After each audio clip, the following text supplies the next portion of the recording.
What's good, y'all? Master Yoshi here. I'm gonna tell y'all a story about this accident I saw and how it was all the rider's fault.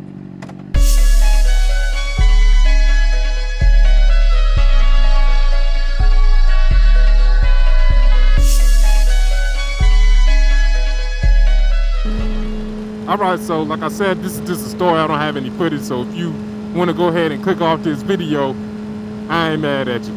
But stick around. Might learn something. Well, probably not, but oh well. So, let me set the scene for you.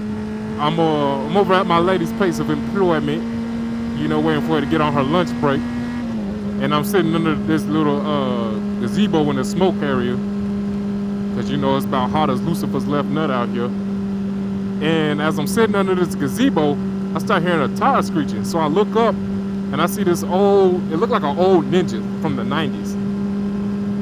And I'm hearing this screeching and I'm seeing him fishtail.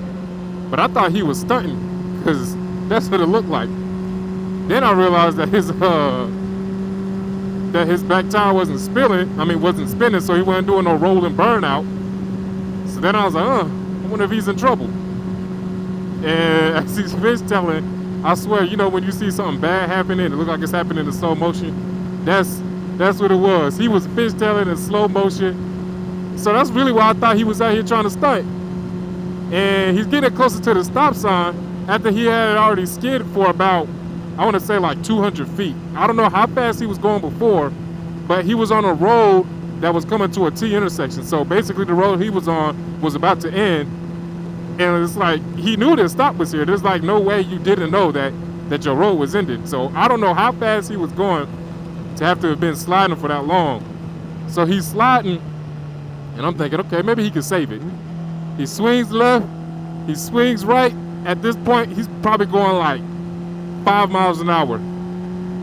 He slides back a little bit more, catches traction, then he high sides off of it. He didn't get that airborne because he was going so slow. Like, if he was more athletic, he probably could have landed it and walked off from it. But he fell. And I felt bad for laughing at first, and I still kind of do, because he just looked so uncoordinated. And he was falling in slow motion. People in their cars, and I went to go check on him. Everything was all right, so I don't feel too bad about laughing at him now. So what it looked like happened was, it looked like it was some rider inexperience. Now, one or two things happened. Either he locked the back wheel up, or the back wheel locked up on him without him doing it on purpose. But either way, an experienced rider knows what to do when the rear wheel locks up.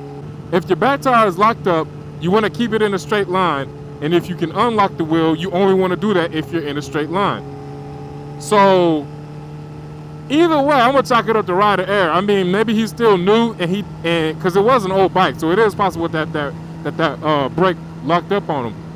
But in his moment of terror, he made the terrible mistake of trying to turn. I'm gonna throw a picture up here of how long the skid mark is.